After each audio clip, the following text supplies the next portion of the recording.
Hi, everyone. Welcome to the career webcast of Considering Self-Employment. Today we have Bruce Hohensee with us and Kimberly Jacobson, who will be presenting on this topic. Thanks for joining. Excited to have everyone here. This is a fantastic time for people to be thinking about different approaches to self-employment. And I know lots of alumni have been reaching out to us asking questions, especially since things have shifted since the pandemic started.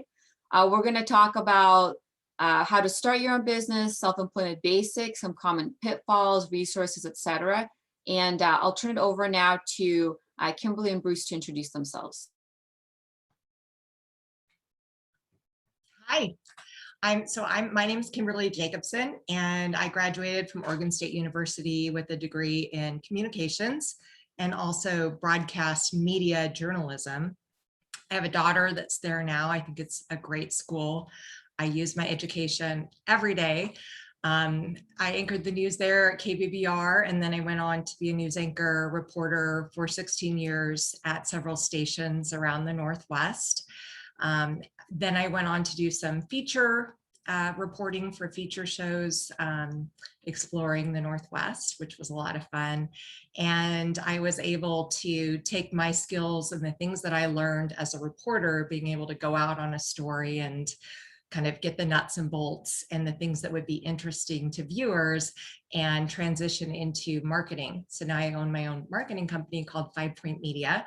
And I have a range of clients. Oregon State University is actually one of my clients, the extension service through Oregon State University. So being able to share the things that they're doing in communities through programs like forestry, small farms, 4-H, master gardeners, and using my skills as a reporter through my marketing work. And so I've been doing that for a while now too. I had a brief moment where I went back corporate, worked at an advertising agency for a year, and then went, nope, that's not for me, and went back to freelance. So that's my background, and I'm able to share my experiences with you today and answer some of your questions just based on what I've been through in my career, going freelance, going corporate, and then going back to freelance again. So it's nice to meet you. Thanks for joining us today. And my name is Bruce Hohensee, and I also have been involved here for a number of years, helping out with the Alumni Association. I live in the Corvallis area and have enjoyed working with a number of the different colleges and departments at Oregon State. It is a great school. Didn't actually attend there. I'm a Husky, but my wife attended at Oregon State, and so I think I've been adopted into the Beaver family. My background is actually a little bit different. I started as a chemical engineer, worked in the paper industry as a chemical supplier that sold chemicals to the paper mills to produce the different products that they were making. Had a chance to move into recruitment as the North American recruitment manager for a chemical company, and did that for a number of years before, as happens, that company was bought, and the other company that purchased us had some different philosophies around how they did hiring, and so that role evaporated. I went back into kind of a corporate sales function. After several years of doing that, I decided that I was done being on the road and wanted to get to more of a something closer to home. Took a couple of roles and didn't really find them to be exactly the right thing, and had this nagging idea that I really wanted to get back into recruiting. And so ended up leaving a sales manager role and starting my own business called Talent Driven Consulting. And I ran that for about 5 years as the sole proprietor, individual contributor, person helping a variety of companies, mostly in tech, but with a variety of different roles that I would help them to fill. And then actually had one of my clients hire me. So for the last 18 months, I have been part of a startup based in Portland. It is a fintech company, and we are hiring kind of all over the place. And it's been kind of an interesting dynamic as the pandemic begins to wind down. Many people who were thrust into the remote work environment have figured out that they actually kind of like that. So I'm not surprised that there's a good attendance today of people kind of trying to figure out how do I do this self-employment thing. I think there's a lot of people who are looking at, hey, what's the flexibility here? What's the things that I can do? How do I build this? And so happy to try to give some insight and answer some questions that you might have as you start or continue down this process. Thank you, Kimberly, and thank you, Bruce, for being part of the webcast. Really excited and grateful for you to share information. I think the comment from Bruce is pretty much spot on. We've definitely seen a lot of people exploring the option now that they've seen what remote working looks like and how does that fit in with self-employment. Kimberly's going to share next about how to start your own business and share her tips and advice. For everyone who's attending today, feel free to put stuff in the chat. Also, put your questions in the Q&A, and we'll be addressing things throughout the webinar.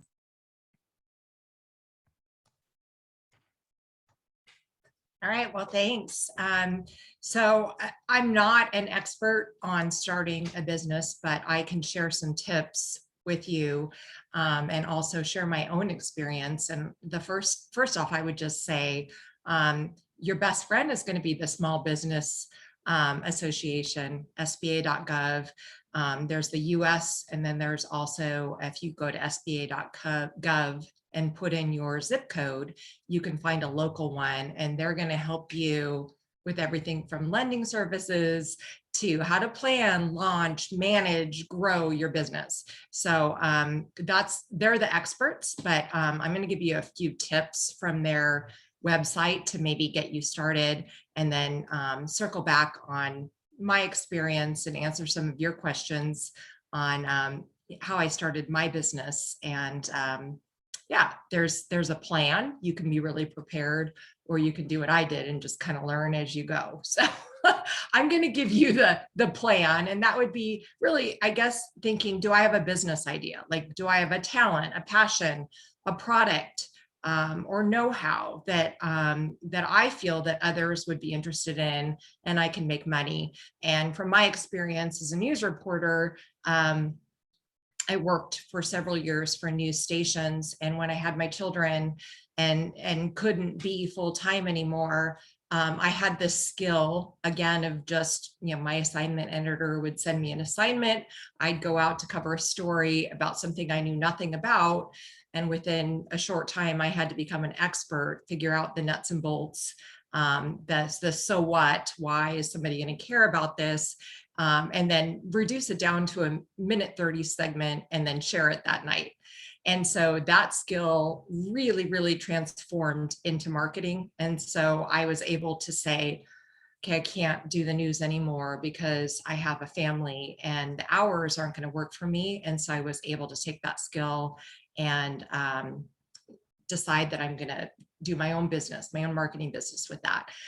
So again, go to the website. There's some great tips. I think the first thing, this isn't something I did, but one of the things they'll recommend is market research. Like who's out there doing what you're doing? What's your niche? How could you be doing it differently? How are these businesses doing? Is there room for competition? Just really, really doing your research to figure out how other people are doing what you might want to do. And taking that idea and moving forward with that is the first thing. And then the second thing is writing a business plan. And this is something I do with marketing. You have to have a strategy. You have to decide, what's my core message? What am I trying to do? What are my goals? And I think a business plan is very similar in that you're trying to figure out the foundation for your business. Who am I? And what do I want to do? And that becomes a roadmap. And that involves things like everything from your legal structure. Are you going to be a sole proprietor? Are you going to be an LLC, an S Corp? And all those have different ramifications when it comes to taxes. And luckily I have a great tax guy that helps me with that. But that's something to consider. What service, what product am I offering? How am I going to describe that? How am I going to do marketing and sales? Am I going to do traditional media, which would be radio and television? Am I going to do digital media, social media? Am I going to join my local chamber of commerce? How am I going to get the word out? And then sales would be, how am I going to sell my product and then receive money for the services or the goods that I'm offering? So these are all just kind of basics. Funding. Do I need funding? I know for me, a lot of my marketing involves the fact that as a journalist, I become almost like an in-house reporter for my clients. So I go out and cover stories because I have skills in writing, shooting. So I had to go out and buy video equipment, which is really expensive. So mics, audio, lighting, and that was an investment for me. So think about the materials or equipment that you might need, and do you need to get a loan? Do you need to secure funding for that? Do you have those materials? And then what is your revenue stream? Are you direct sales? Are you a membership? How are you receiving money? And then lastly, just coming up with a business plan. And again, I didn't do that. So I kind of winged it. And that was a long time ago, but I'm telling you, as you're trying to launch into that, I would recommend having that business plan.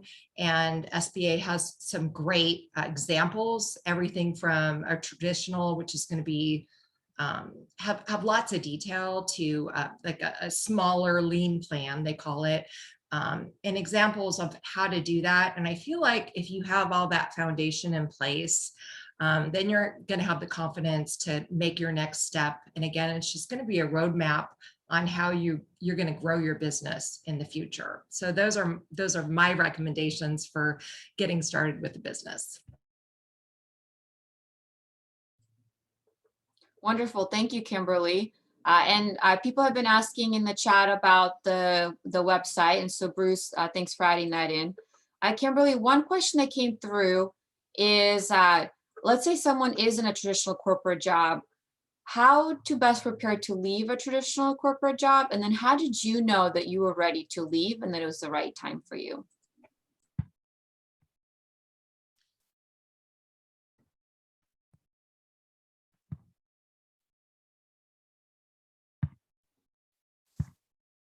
There we go. I was trying to unmute there. Absolutely. First of all, I mean, for me, it was a personal decision. I think I said earlier that I had started a family and I couldn't do the full-time work schedule. I needed to be able to have that flexibility. But I think also when I moved on and went back and did work for an advertising agency, I just didn't feel it was a good fit for me. I couldn't sit at a desk for 8 hours a day. As a news reporter, I was out doing stories. I'm just not somebody that can be in an office space. And it just didn't work for me. And so when I decided it was time to move on, I made sure that I got the materials and things that I needed. For example, I'm a creative. When I worked for an advertising agency, I had a lot of things that I put my hands on, whether it was writing commercials or spots. And that information for a lot of businesses is going to be proprietary, but if it's something that you have contributed to, you might be able to use that for your resume and showing people your future work. So making sure that before you leave, you get your hands on some of your examples of your work. Also, before you leave, make sure you've done your homework, maybe taken some of those SBA courses or met with some potential employers. I know I did. I met with someone that was very interested in having me do what I was doing for the advertising agency, and having that in your corner so that you can leave with that confidence. I think the worst thing that you can do is decide, I don't want to be in a corporate job anymore and just leave. And then you find yourself in a situation where you've lost your funding stream, and you lose confidence, and you might make decisions based on the fact that there's an urgent need for funding. So I think covering your bases and doing some of the SBA courses, making sure before you leave that you have examples of your work that you can show, and also maybe meeting and talking to some people. This is what I want to do. Maybe it's your friends and family, maybe it's potential clients. Is this a business opportunity that you think would be viable? All those things I think are really important before you jump ship. Just kind of lay your foundation. I will say, be good to your employer. Don't do this on employee time. Don't take proprietary information, obviously, but do your homework on your own time, and just make sure that you have examples of your work before you leave, because you can't go back and say later, oh gosh, somebody wants to hire me for another job. Can I get an example? So just making sure you have laid the base before you go is very important.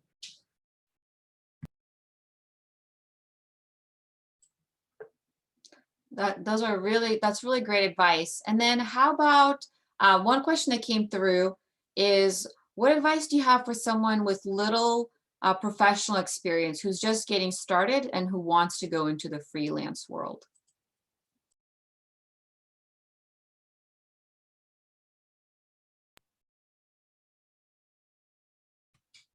Wasn't sure if that question was for me or Bruce.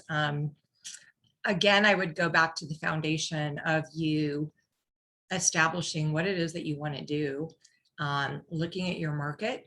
Is this something viable? Is this something I can make money at? Are there examples of it in my community? Are they making money? Is the market saturated? Or is this something that I could come in and do and make money at because there isn't too much competition, or I could put a new twist or spin on it? And just being really familiar with what it takes to start a business. I mean, it's not just, I'm a creative, so that means I write, and I'm horrible at math, yet I have to send out my own invoices. I don't have somebody doing that for me. And so understanding that there's many things that might be out of your wheelhouse that you have to learn when you're running your own business. And I have taken advantage of the SBA and taken some courses on QuickBooks and other things to make sure that those areas that are not in my wheelhouse, but that are needed to be to run that business are taken care of. So I would just say, again, just going back to your basics of doing your market research, understanding what your concept is, understanding if that's something that would be viable and a moneymaker for you, and then the steps that are needed to get started. Thank you. And Kimberly, last question that came through the chat is, do you have advice for those who are single and who don't have financial support from spouse or family, and those who have significant student debt or mortgage, and especially considering avoiding burnout while working full-time and transitioning into self-employment? I do, and I can't be all roses here, because I need to tell you, when you are freelance, you don't get health insurance. You're paying fully into your Social Security. You don't have an employer helping pay into your 401k plan. You don't have paid vacation or leave. There's a lot of great benefits, but you need to be aware of these things. When I initially decided I was going to go freelance, I had the benefit of a spouse, and I was on his insurance policy. And so my healthcare coverage was covered. So these are all things that you need to keep in mind. And I don't want to discourage you in any way.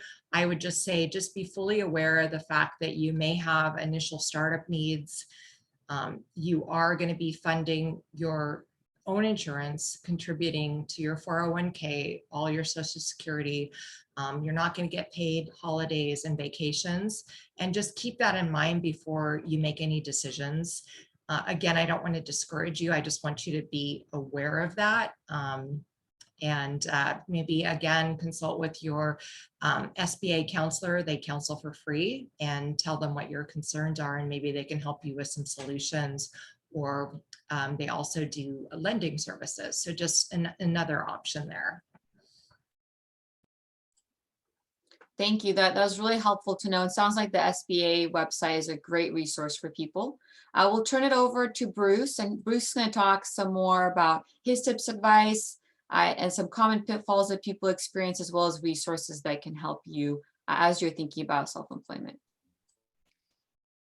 Well, let's not forget about the fact that Yulia, you and your team are also a resource available to the alumni here. But the SBA program is a good one. The local office, if you're in the Corvallis area, is out at the Lynn Benton Community College. So it's it's a good thing. There's a lot of actually networks and organizations throughout the area, and depending on what you're planning to do, if it's a local business that fosters the relationships in the community, there's networking things that you can go and do and be part of, and kind of co-promote with other people in the insurance, real estate, etc. Marketplace that might be also trying to network, as well as there's city, county, other entities that are trying to promote entrepreneurial projects, small businesses, and so take full advantage of those. Along the lines of the SBA alone, there's also things called emerging small business, which can help you compete for different government contracts and things. And it's amazing. There's a website called Orpin that has contracts that the different state entities would be asking for. And it's everything from like environmental reviews to consulting and the whole gamut, construction, etc. So depending on what your area of expertise or experience is, there's lots of different opportunities there. And if you qualify as an emerging small business, which most new small businesses would qualify for, that gives you a hand up in competing for some of those. And there's different groups in Salem and in Portland. Awami is another one. Great networking opportunity depending on the market focus that you might have. As I think about what it takes to be successful in starting a small business, there are a couple of things that I think I would look back on and say, I wish I had known this a little bit better at the beginning of the time period that I started that, because even though I had a plan and I had an idea of what I wanted to do, not everything that I thought was going to happen or I wanted to have happen happened in the time frame I wanted, and I had to be flexible and adjust. And so there's some things that I would recommend. So the first thing, kind of in the last tagging onto the last question, is have a plan. Either if you don't have finances available, then you probably need to keep working in a role that will allow you to work on your project part-time before you can move to full-time. That may mean you need to change roles in order to do that, to have that flexibility in time. But if your passion is to be self-employed and getting things set up so that you can make that transition, there might be a step or two in between getting there. I would say if you're going to quit your job and just start something, you probably need to have a good, I'll say 6 months of resources available. So being able to not only pay your mortgage and your food and electricity, etc., but any of those marketing expenses and other things that you might need to get up and running, because it takes a while if you're just getting started to get your name out there, to get people to recognize you, and for work to really come in. Once you get that engine going, it seems like it's easier to maintain it and grow it from there. But getting it started initially can be difficult. And I would say if you have the ability to start part-time and get things going and get the workings of the plan for the business rolling and start doing the marketing before you make a departure from whatever you're doing currently or your corporate life, that's probably a good way of doing it. that's not everybody's story. So sometimes it's not that neat and clean. Another thing is recognizing what you're good at and recognizing what you're not good at. If Kimberly, if you're not good with accounting, maybe you need to hire an accountant or somebody to help you with that part. The amount of time and effort that you put into trying to do it right, and the amount of time and effort that they put into doing it right, might pay benefits in hiring that other small business to help you in that regard. Knowing your value. This was something that I kind of struggled with early in the process. I knew I had expertise. I knew how to do a variety of things and create value for people, but getting to the understanding of what people were willing to pay in the market for that, I left a lot of money on the table in my first year and a half even, in how I positioned myself and what I thought of my own value. And it was through talking with several of my customers and realizing that the value that I was really providing them was 5, 6, 10 times as much as I thought it was, and that they would have been happy to have paid a lot more for what I was doing, was kind of eye-opening. And being flexible in that space a little bit. There may be traditional ways, like in recruiting, a lot of contracts are written as like a contingency percentage. So if they hire somebody, you get a percentage of their salary. But I found when I offered some other options to different potential customers, that some of them more appreciated a different kind of a billing system. Some of them actually preferred to be on retained and know upfront what the amount of money this was going to cost them. And even though I could fluctuate that and make that just as profitable, maybe as a contingency search, they liked the idea of knowing the amount. So being flexible with the way that you value what you're doing, it could be something that gives you an advantage in the marketplace as well. One of the things that I think helped me grow my business was setting goals. I'll admit that when I first started, I think my goal was to keep my family fed and do something I enjoyed. Probably not the best set of goals. I accomplished it. But as I moved into a networking platform with some people, and they challenged me to set some growth goals, and I began putting some numbers and some targets, I saw that my company grow and expand in ways that I didn't really at the moment think was something that was going to happen. And it's not that I just wrote down a goal and that made everything better, but as I started saying, okay, if I'm going to achieve this level of growth this year, what do I need to do in order to do that?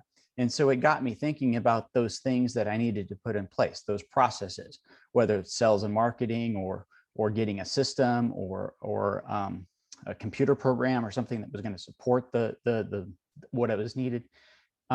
I began to think differently and approach things differently, and that opened up the opportunity for that growth to occur. So there's lots of things we could talk about. I know some of the benefits of being self-employed are flexibility. A number of people, I think both Kimberly and I, we made this change in part due to family situations and where we were at and the stage of life that we were at. Coming out of COVID, there's a lot of people that I'm speaking to who don't want to return to an office, or maybe they've moved in the last year and now their office is 45 minutes away and it used to be 15 minutes away. And they don't want to make that commute now that they're being asked to go back to the office. So there is flexibility that comes with it. There's risk as well. And there's things that you have to be willing to do that you may not be really good at. If you're a small business owner, you do the books, you do the marketing, you do the sales, you do all of those other things that allow you to do the thing you're passionate about. But it can be very rewarding as well. I think we're going to pause there and see what questions the group has. Thank you, Bruce. That was really excellent content. What have you found? One question is, what have you found to be the biggest challenge in starting your own business? So I can only speak for myself, but what I would say is initially my idea of what the marketplace wanted and needed didn't resonate with the marketplace. And as I spoke with potential customers, I was trying to pitch a certain service, and I could tell that it wasn't landing. And when I started listening to what their pain points were and what they actually needed, and I was willing to pivot what I was doing so that I met that pain point, then things started to happen. It's not that the idea that I had was necessarily wrong, but I think the approach that I was taking to how I was coming to the market they weren't ready for it, or I wasn't ready to demonstrate how that would create value long-term for them. And so reading what the market actually is ready to buy is an interesting dynamic in business. It's not that you might have the best widget or the best process or the best knowledge of anything, but if the market is looking to buy something different at the moment, you're just in the wrong place at the wrong time. So being flexible enough to shift to where those different aspects are is important. So take the current dynamic. If I weren't employed with a full-time company at this point, things would be booming. I have had more people call me in the last 4 months to get help than probably in the last year and a half. And it's because companies are trying to figure out how to grow and expand and get people back to work, and they're needing lots of help. People are difficult to find right now. So being aware of the market dynamics, and if you're, there's a lot of different, I guess, potential things that people could be doing here. Know what your market will bear. And if you don't know, go find out, go start asking questions, talk to other people who are doing the same thing. One of the things I did in recruiting is I networked with other recruiters across the country, and I asked them what was working with them. And many of them were quite willing to share ideas and even potential leads, because in our space, you usually get specialties in certain markets and things like that. And you get people that make requests that you're not really suited to help. And so we would network and pass things along and help each other out getting established.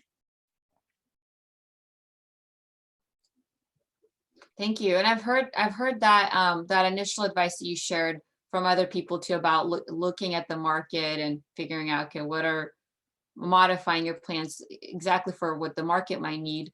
And this ties well to the next question, which is, how did you go about setting your initial goals? And did you have to adjust them as you went along in the beginning? Yeah, so, part of the goal process that I went through, and I spoke to it earlier, part of it was probably just about building my own confidence. So I don't want to go too far down a rabbit hole, but I had done some work and had identified kind of what I thought the value was that I was bringing, kind of on some different perspectives, but I guess one that's easy to talk to is like on a per hour rate, billable rate for my services. What did I think that was? And I kind of calculated it from a couple of different directions, and I came up with the same number. But in the first year or two, I was hard pressed to actually feel confident that I could put that number forward and that it would be accepted and that people would be willing to pay me what I thought I was worth. I've learned since that point that my true value is actually maybe 2 or 3x what I thought I was worth even then, and hesitant to ask for. And that doesn't mean that you just need to put a multiplier on what you think you're worth and you'll go out and just get it necessarily. But doing a really good understanding of where the pain points are and how you can alleviate somebody, because whatever you're an expert at, somebody else is not, but they still need that thing done. And just like I was saying, if Kimberly's not good with the books, hiring a bookkeeper that might only cost her, $250 or $500 a month to have that person available to help them out might save her 2 days of production time at $300 an hour. And so the return on investment for that, a little bit of investment in not having to be distracted by something that she's not good at, is great. I have a career in sales, but I actually hired somebody to do marketing and sales leads generations for me because it just took so much time that I needed some help. I could get on the phone and I could close the deals and I could talk to the people about what they needed. I wasn't worried about that part, but taking the time out of the work that I was doing to try to generate the leads was becoming a distraction. And so I ended up hiring somebody to help me do that part. Now, I didn't do that initially. I did that after I had good cash flow and volume and I could justify it. So when you're just getting started, you may need to do more of these things until you get to a place where cash flow allows you to outsource a few of those things. But there's a lot of options. Another, I didn't think about this earlier, but Upworks is just one of the different types of resources I've used in the past. I don't remember her name off the top of my head. I could go find it. But I had a lady in, I believe it was Serbia, do my logo and several flyers in a format that was very successful. I had previously created some flyers in like a PowerPoint and they had all the information, but they weren't really convincing. And for, I don't know, probably $100, $150 maybe, she created some PDF files that I was able to use that looked so much more professional. And it wasn't all that expensive to me to have it created. So getting creative using different resources like that can help you, especially if there's certain areas where hey, I need help with this. Find somebody who's really good at that because they can probably do it much more effectively.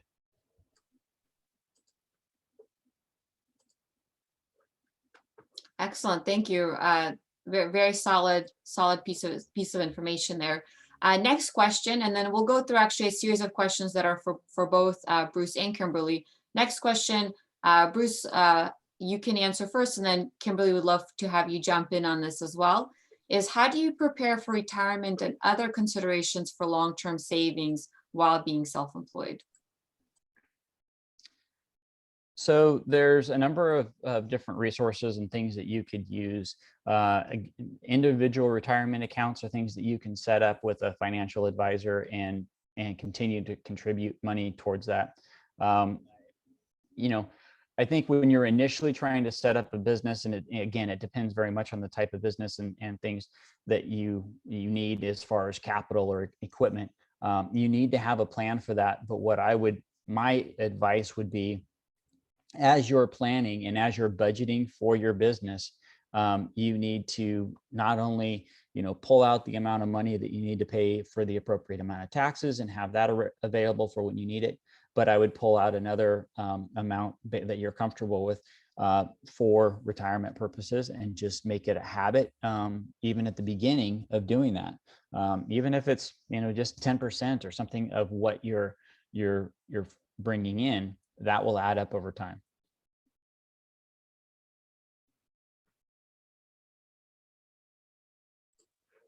Great, thank you. And Kimberly, how about for you? So I would add to, absolutely, you want to be thinking about your retirement again. In a traditional job, a lot of times you'll be contributing to a 401k and then your employer will also be doing matching, and you don't have that when you're doing freelance.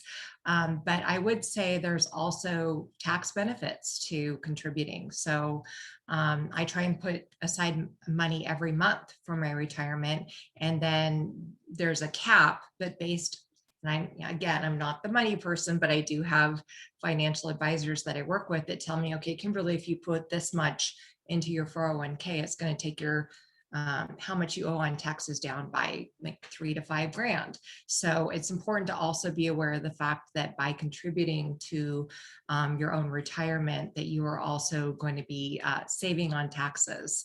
So I think Bruce made a really great comment about the fact that, yes, you need to be putting away money for retirement.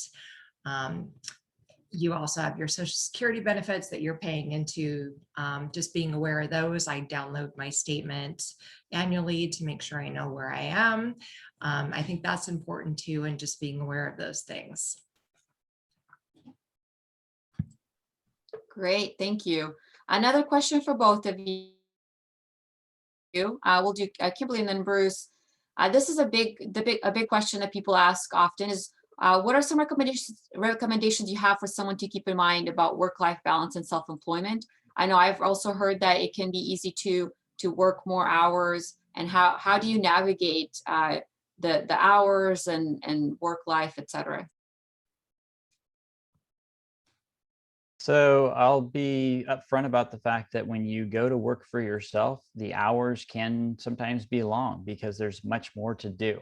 I think your discipline in how you do your current job probably will overflow into how you're doing your self-employment. If you were disciplined about leaving work at a regular time before, you probably will be as a self-employed person. You can put it aside and you can go do other things, focus on the family. But probably once the kids go to bed, you're going to be back at the computer continuing to work on things because that's just kind of the nature of it. So it has to do with kind of your own values, your own discipline. I was able to do it, and I would say in the fall especially, I probably was actively at work very few times on Fridays because there always seemed to be something happening that my wife wanted me to help her do. But I had the flexibility to do it. And that's what I appreciated. So even though that might have adjusted some of my work hours and maybe I had to do some more things in the evenings, to be able to have that flexibility was something that was worth it to me. So that's, I guess, my thoughts. I think that's a great point. I think you really have to consider your own temperament because you don't have an employer handing you assignments. You are responsible for your own schedule. And when you're working at home, you've got the refrigerator and you've got the laundry room, all these things that might be your dog. I've got my dog over here looking at me going, when are you going to take me for a walk? So there's all kinds of distractions that you didn't have at work. And are you going to be disciplined enough to be distracted by these things at home? If you have young kids, I could have never freelanced. My kids were very, very active. I say that in a loving way. But I could have never worked at home and having kids at home. So you have to really think about, do you have the discipline to be able to, work from home and not be distracted by all the things that are around you? And also your situation, you have young kids at home that would maybe be really challenging to balance both. I know one thing for me that has been just to this day really important. I buy a huge planner every year, and it's got a lot of room for writing. And I get up early and I write down all the things that I need to do that day. So I write down my tasks, not just work-wise, but personal-wise. And then I also use it to record my hours when I do billing later. And if I don't set the tone and have a moment that morning and say, okay, these are the things I need to do. This is a project I need to complete. I really need to send this email, then I'm not focused and my day is off. So whatever your discipline method is, just to be aware that, you don't have a boss or coworkers telling you this is the next step. You are your own boss and you need to be disciplined and be able to stay on schedule to get things done and not get distracted. A piece of advice that goes hand in hand with this that I received from somebody, and I don't remember who it was, is I have a notepad next to my bed.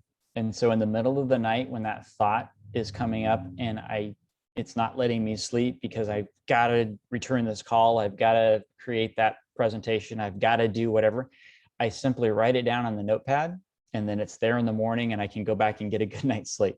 So kind of going back to that work-life balance of trying to figure out, yes, some of those things will happen. And yes, there are days where at 1:30 in the morning, I'm shutting down the computer and I still have a 6 a.m. call or something, but for me, that hasn't been the rule, that's been the exception.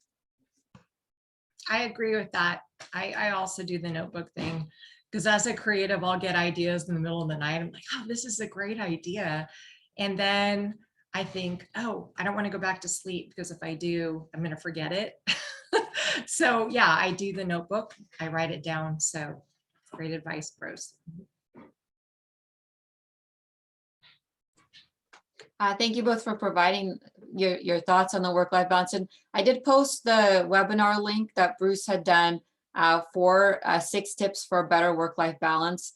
Definitely, this topic I think we can keep talking and talking about. Another topic that I also think can be that we could spend a whole webinar on talking about. And I'm going to group the questions together, and then this will be our last question. This one's about marketing, and it's about ideas for advertising businesses. And the questions are, I'm lumping several together, is how do you get clients? How do you market your business? And specifically, is it possible to have a home business without using things like Facebook or LinkedIn? And then, especially as you think about the beginning and now, what percentage of your time is spent marketing versus working when self-employed? And I'll put those things in the chat so that everyone can see the questions. Those are great questions, because I think I mentioned earlier that, being able to market your business and let people know who you are and what you're doing is very important. And it's kind of ironic because I do marketing and I don't market myself. But my marketing strategy is that I found a niche. So very early on, I started doing work for local governments, counties, cities. And then I just had this great referral base where they're all connected. And so I would do a job for a city and then the county would be like, oh, I heard you did this great video or helped with marketing. And so really my marketing is mostly referral based, which is pretty funny. I really don't have a website. I don't put a lot of energy into it, but the strategy behind that as well is that I have never had a client that hasn't paid. I have some clients that are 18-year clients, 6-year, 8-year clients that are very consistent. And so that's, to me, is just a reward and a benefit. So I'm getting clients that I know based on a referral from another stellar client are great clients. But then again, when I put my marketing hat on, I can tell you, yes, there's a lot of things you can do. I do social media. There's digital ads. There's boosts on Facebook.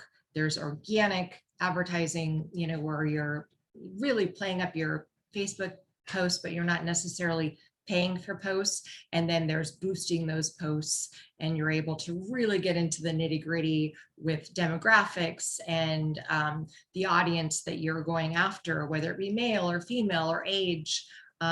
You can really get into the analytics. And again, this is my specialty, but maybe it's not yours. So you would hire somebody to help with marketing in that respect. So that's a great way. Again, I mentioned earlier traditional media with radio, TV, and then you might just be a local business in a city. So someone had mentioned maybe they're not comfortable being on LinkedIn or social media, and maybe you're more of an in-person person. I have found there are so many great marketing opportunities joining your local chamber of commerce, going to the meetings or Rotary Club, getting involved. And these are people that are reaching out and helping other people in the community, but at the same time, promoting each other's businesses. It's a really great way to connect. So there's really a lot of options that you can take advantage of. So I would add to that you can throw a lot of money at digital advertising if you don't know what you're doing and not getting any results. So if that's what you do, great. If you have somebody that helps you do it, great.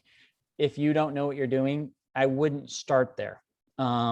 And I see in the question, can you be successful without using Facebook or LinkedIn? Absolutely. But there's also people who will be very successful with that.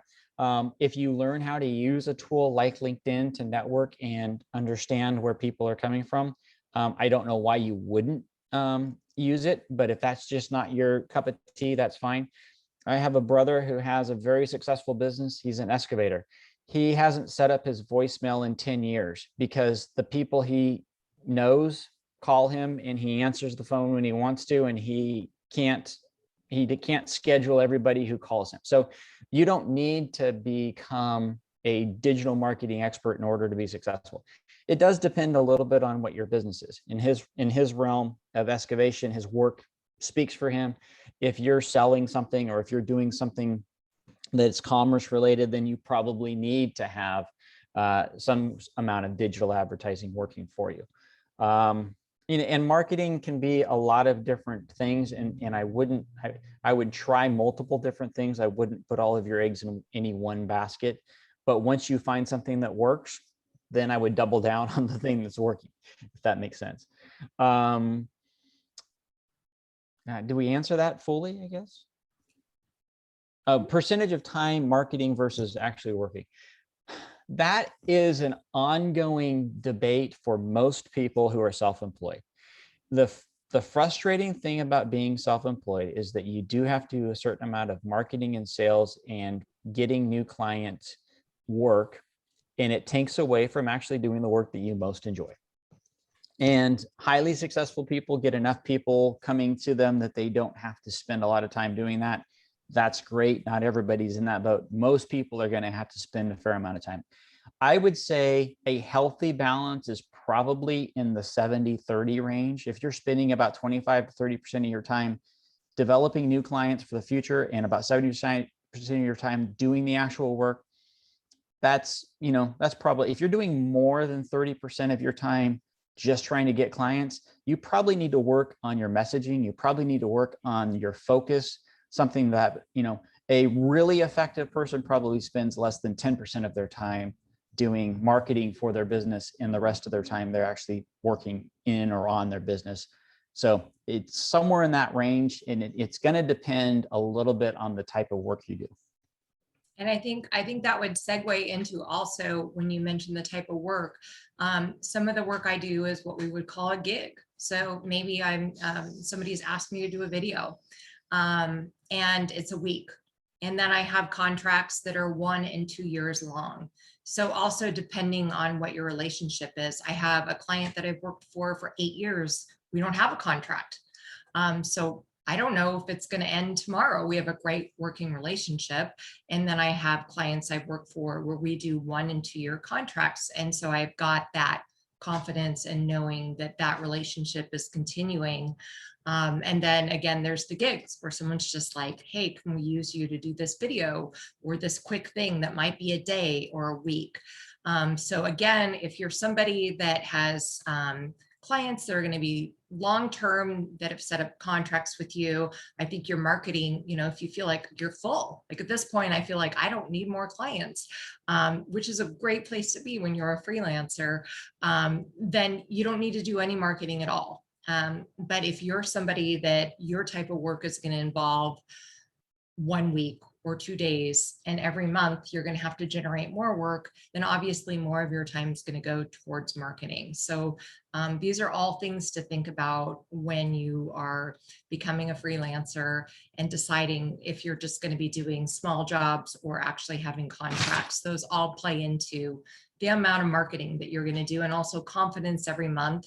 If you're doing a lot of small jobs and gigs, the financial stability is different. You might have like an amazing month where you've got all these clients that want you to work for them. Maybe your work's seasonal, and then the next month it's dry, and being able to kind of balance those things out. These are all factors that play into it.